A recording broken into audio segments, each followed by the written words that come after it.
Sabe quando a gente entrega um projeto para o cliente, entrega a solução perfeita para ele, que vai solucionar o caso dele, mas ele ignora nossas recomendações e depois ainda fala que não funcionou? Então, eu sei que o sentimento de frustração é real. E nesse vídeo eu vou te ensinar como lidar com isso e te dar dicas práticas de como você aplica no dia a dia do seu trabalho, da sua empresa, na hora de prestar serviço para clientes.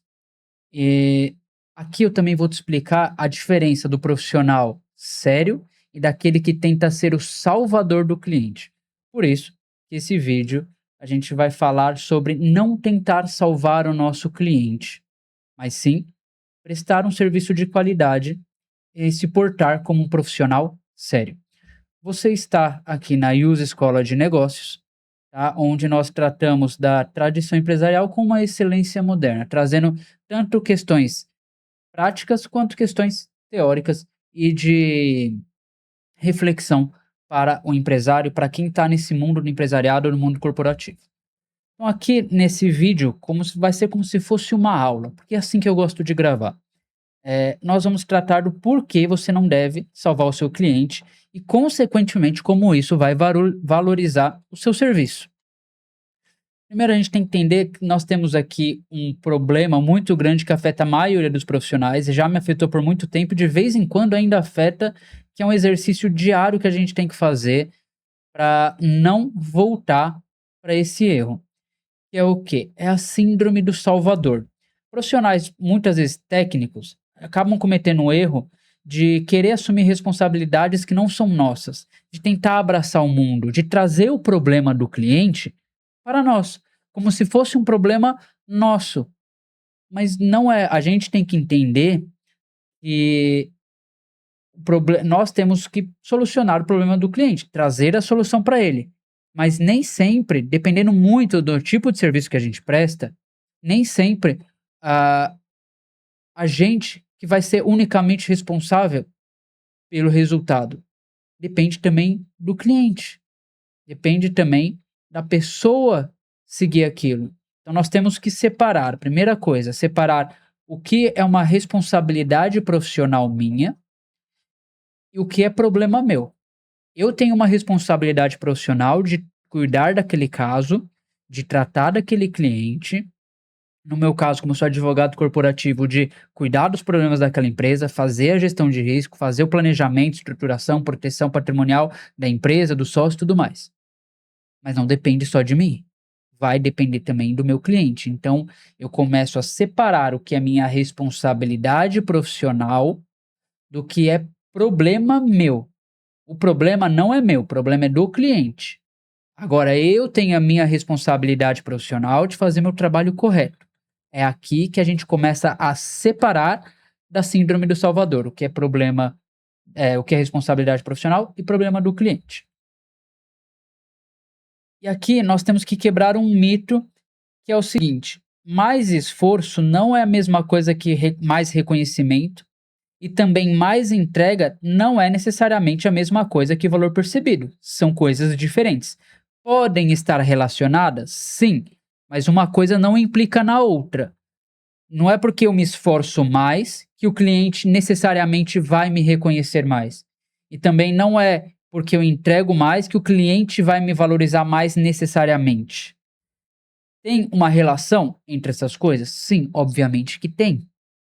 Se eu me esforço mais e entrego mais, eu vou ter mais reconhecimento e mais valor percebido. Mas não é só isso. Depende muito do cliente. Existe também o fator humano.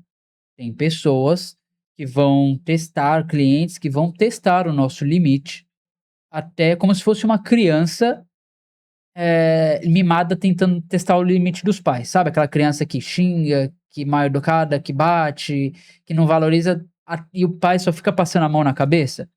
É muito parecido com isso. Então, sim, temos uma questão de esforço, de reconhecimento, de entrega e de valor percebido, porém existe também o fator humano, e aí que acaba sendo mais uma relação de como a gente se porta, de como o cliente vai lidar conosco. Por exemplo, eu tive uma cliente essa semana, inclusive, que ela ficou tentando causar problema, diminuir o valor, definir o valor que eu tenho que cobrar, sendo que a gente já tinha contrato.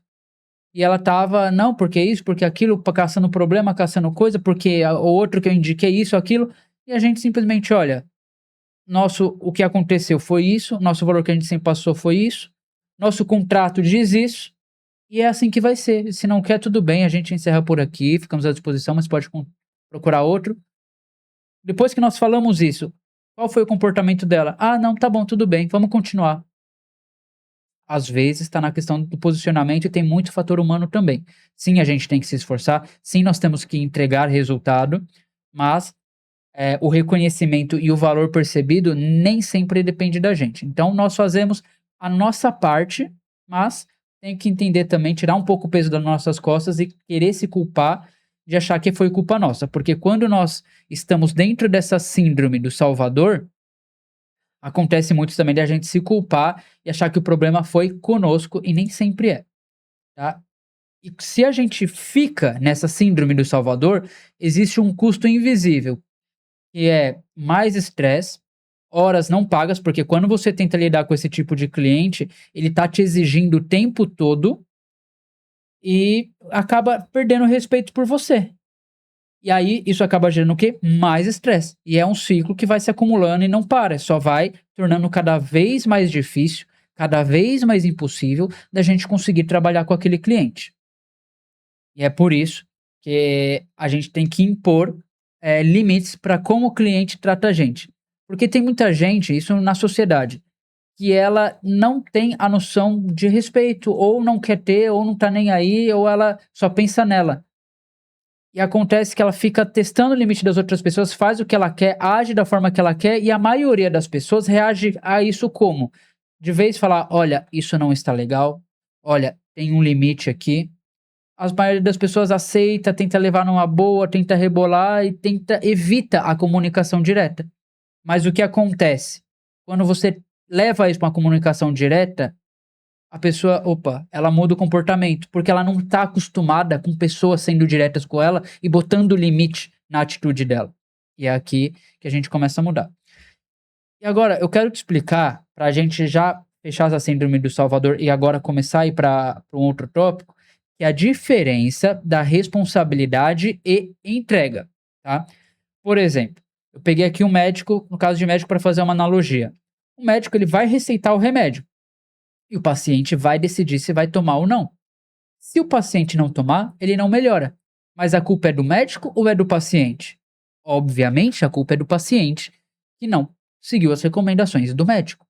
Aqui, para quando a gente presta um serviço, principalmente intelectual, no caso, advogado, contador, médico, alguma consultoria, marketing, venda e finança, enfim, muitos dos serviços mais técnicos, mas que não dependem só de nós, é a mesma coisa.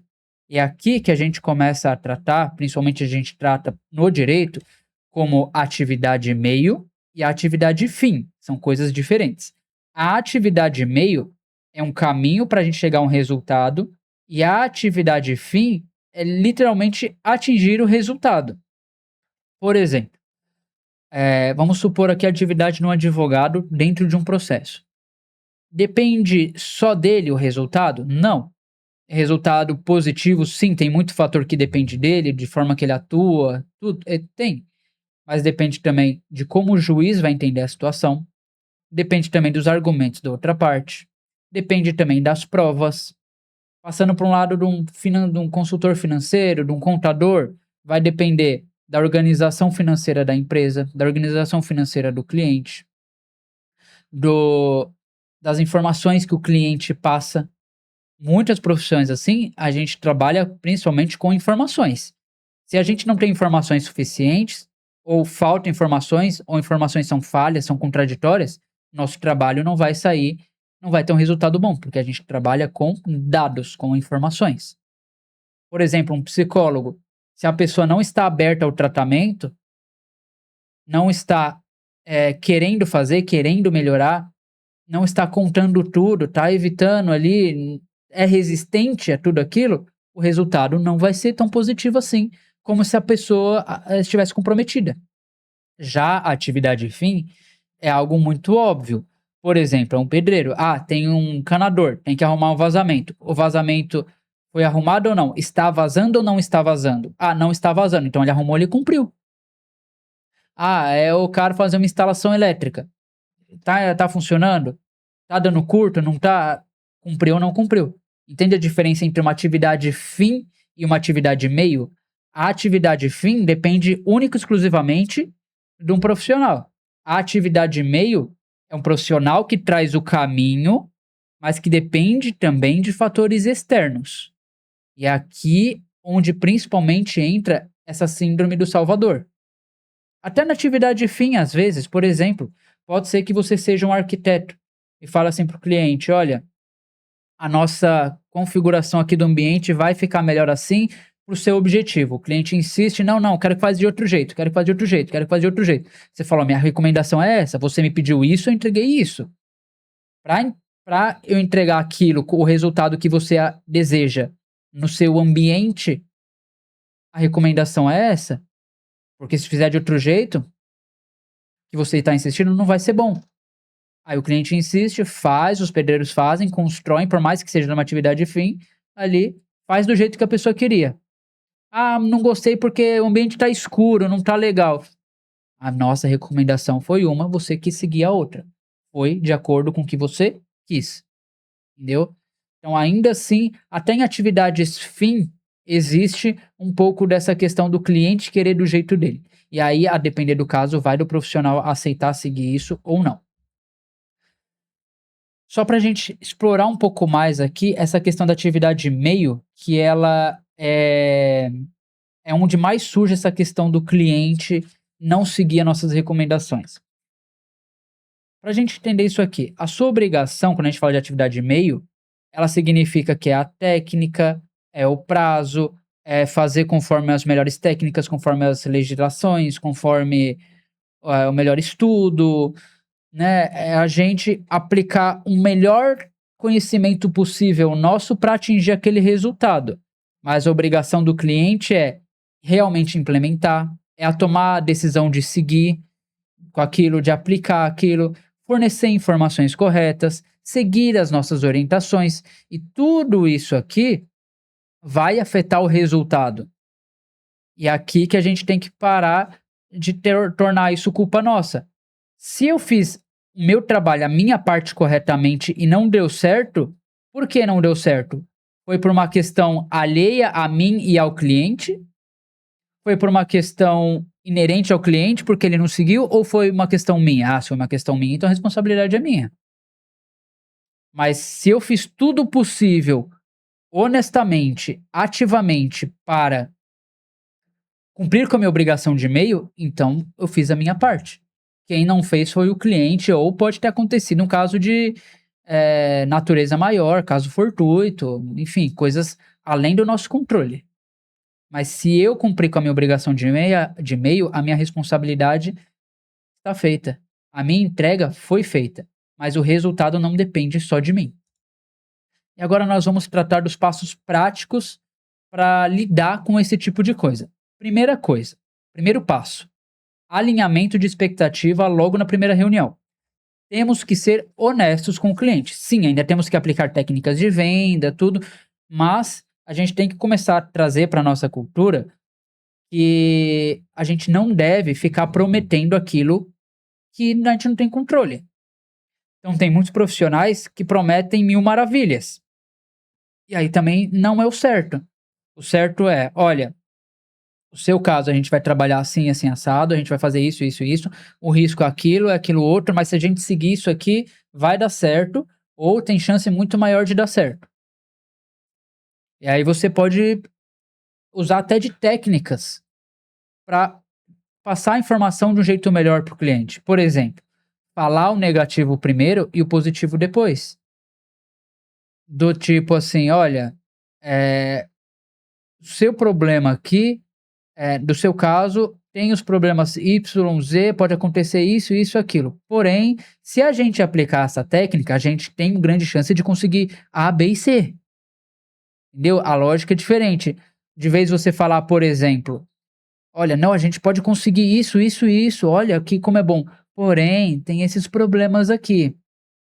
Muda técnica. Ainda assim, você está usando uma técnica de venda, uma técnica de conversar com o cliente, mas sem mentir para ele, sem deixar de alinhar expectativas, sem deixar informações claras. Você está fazendo justamente o contrário. Eu estou passando as informações do melhor jeito possível, cumprindo com a minha obrigação de ser claro com o cliente, de alinhar as expectativas, de falar o que pode dar certo, o que pode dar errado. Inclusive, se é interessante eu perguntar para o cliente o que ele espera daquilo. E no caso, se for algo muito fora da realidade, eu trazer ele para a realidade, de uma forma honesta. E assim a gente consegue alinhar as expectativas. Beleza, alinhou as expectativas, aí sim nós passamos para um contrato de prestação de serviços bem feito. Nele, a gente vai esclarecer que nosso serviço é um meio, não é um fim. Nós vamos ter uma cláusula inteira listando várias obrigações nossas, como profissionais, porque também temos obrigações, listando as obrigações do cliente, por mais que o cliente esteja contratando, ele também tem obrigações. A obrigação dele não é só pagar, tá? Ou então a gente pode até colocar, dependendo do caso, eu sou um psicólogo, por exemplo. Então a gente não coloca como obrigação, mas sim como uma cláusula, por exemplo, de trazendo os limites, o limite não, trazendo uma consciência para o cliente. Olha, o cliente se declara ciente de que o tratamento efetivo, a efetividade do tratamento, o resultado depende do comprometimento dele, etc. A mesma coisa com o personal, com o atleta. Tem obrigações de um lado e tem obrigações de outro. Até o cliente tem obrigações que vão além de pagar você. Então isso a gente tem que colocar no contrato também. Temos que prever também situações em que não há a responsabilidade do prestador de serviço. Por exemplo, coisa de força maior, caso fortuito, que são coisas fora do nosso controle. Ou então, se o cliente não cumpriu com as obrigações dele, se é um caso, por exemplo, que eu estou fazendo um serviço para um cliente e a legislação muda, dependendo do que a gente trabalha. Tudo isso a gente coloca no contrato para que ah, não só as expectativas que a gente conversou na reunião fiquem alinhadas, mas como fiquem previstas. O contrato, ele faz lei entre as partes, desde que não seja um contrato abusivo. O contrato define as regras. Então o cliente pode vir questionar, vir reclamar, mas ali estão as suas obrigações bem definidas e as obrigações dele. E aqui, no terceiro passo, é a gente ter um protocolo de divergência, quando o cliente insiste no erro. Quando ele chegar nesse ponto de insistir no erro, o que a gente faz? A gente não discute, ele está insistindo, a gente provou, a gente demonstrou tudo mais, a gente só estrutura, a gente faz o nosso registro de recomendações. Como nós fazemos isso? A gente vai formalizar, tá? A gente pode reforçar isso por e-mail, por WhatsApp, por ligação, tudo mais, mas formalize. Não recomendamos esse caminho por conta de X, Y, Z. Pode ser através de um relatório, pode ser através de um termo de responsabilidade, né? E a gente já vai chegar lá. E aí o segundo passo também é registrar a decisão do cliente. Deixar claro que a decisão foi tomada por ele, mesmo após orientação em contrário. E aí você vai escrever sua orientação. Se você tiver no caso de estar com uma reunião com o cliente, você assina, ele assina também e fica tudo certo. Se não, tá assinado. Se ele não quis assinar, você fala, escreve, recusou assinar. Mas deixa claro da sua parte que a sua recomendação é X, Y, Z por conta dos motivos tais. Então, vamos voltar aqui só para a gente não se perder. Primeiro, a gente registra a recomendação, a gente registra a decisão do cliente, a gente delimita a nossa responsabilidade. Isso a gente faz no contrato e podemos fazer depois também, tá? Mas nós vamos explicar que a gente executará o nosso serviço dentro dos nossos limites técnicos, sob alguma ressalva de, olha, isso eu não faço, isso eu não vou fazer, isso aqui vai dar errado. E até é interessante o profissional saber o limite de falar: "Não vou fazer, a partir daqui eu não faço mais. Isso aqui está fora do meu espectro", tá. E o terceiro passo nessa protocolo aqui, que nem eu falei, se necessário você recusa a execução. Então vai ter ocasiões que o profissional não deve participar, e isso também é posicionamento. Olha, o cliente: eu quero assim, quero assado". Não vai dar certo, vai dar errado, tá contra a lei, etcétera, não posso fazer, minha profissão, meu código de ética não permite, o que quer que seja. Você estabelece um limite e fala: "Aqui, a partir dessa linha, eu não cruzo. A partir disso daqui, eu não faço". E tudo isso que a gente está falando já melhora aqui a questão do seu posicionamento. E como que eu faço tudo isso? Primeiro, no contrato a gente já tem mecanismos que a gente define as nossas responsabilidades. Mas ainda assim surgiu uma situação não prevista ou surgiu uma outra situação que você ainda assim quer se resguardar, a gente faz um termo de responsabilidade e faz o cliente assinar. Hoje tem assinatura física, tem assinatura digital, pode assinar pelo GovBR, qualquer pessoa com GovBR assina pelo aplicativo. É muito fácil de assinar digitalmente, mas faça o cliente assinar se possível. Se não quis assinar, então você no seu documento fala que você passou essas informações, junta provas que você recomendou para o cliente, que suas recomendações estão escritas, e ele se recusou a assinar, mas você de qualquer forma assina com data, com comprovação de que você passou com clareza o que é certo, o que é errado, o que você recomenda, o que você não recomenda, tá bom? E a nossa dica extra aqui é você colocar até essa cláusula geral de termo de responsabilidade no próprio contrato, antes de começar o serviço. E aqui eu vou até deixar aqui, você pausa o vídeo se você quiser. Eu acho que eu vou colocar na legenda também desse vídeo para ficar melhor. E aqui você pode usar essa cláusula, aquilo, é uma cláusula geral, tá? Pode ser que você com um advogado especialista, eu no caso sou advogado especialista em contratos também, a gente possa, no seu caso, deixar essa cláusula mais específica, mas isso aqui já é uma cláusula geral que vai servir para a maioria dos casos, tá bom? E o passo prático número 4, eu acho que já está até repetido, né? É dizer não. Tá? Não quero eh, fazer, está fora do meu escopo do contrato, não vou fazer.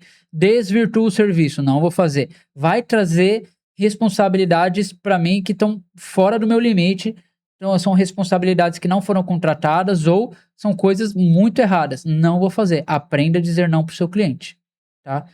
Eh, com todo esse posicionamento mais aprimorado, a gente já começa a melhorar o nosso posicionamento, trazendo um posicionamento mais firme. Leve isso aqui com você, que os clientes sérios, eles respeitam profissionais que impõem limites. Se é o caso de realmente, olha, não tá dando, você libera o teu cliente, fala: "Ó, não vai dar certo assim, vamos encerrar, vamos, aqui não vai dar certo, prefiro encerrar do que continuar dessa forma". E aí você acaba liberando sua agenda para atender clientes que realmente vão valorizar o seu trabalho, vão seguir suas orientações e consequentemente vão te recomendar para outros, você vai ter melhores resultados e a longo prazo, isso vai te trazer clientes mais sérios, mais clientes a longo prazo, mais resultado a longo prazo e principalmente vai evitar todo desgaste e estresse de lidar com o cliente assim. Eu sei que na conversa, na teoria é tudo muito fácil, na prática muitas vezes a gente tem que engolir uns sapos, porque a gente precisa do cliente, precisa do dinheiro, mas lembre-se que mesmo assim com esses clientes, tem formas da gente reduzir essa dificuldade de lidar com clientes difíceis, clientes que não querem ser salvos, lidar com clientes que não querem ali seguir suas recomendações. Aplicando essas técnicas que eu passei aqui já vai melhorar muito, tá bom? Qualquer dúvida, você pode me mandar no Instagram, @GabrielNono. Não sei se eu vou responder por lá, porque lá às vezes acaba sendo muita coisa, eu acabo me perdendo, ou você pode deixar um comentário nesse vídeo. Seria nessa aula, mas aqui eu deixei nesse vídeo, tá bom? Para quem não me conhece, eu sou o Gabriel Nono, sou advogado, pós-graduado em processo civil, em direito corporativo e compliance e também formação de especialização nas áreas de contratos da nova economia, propriedade industrial e intelectual e processo civil e empresarial. Se você gostou desse vídeo, não esquece de deixar o seu like e seguir a gente para mais conteúdos como esse. Muito obrigado e até o próximo.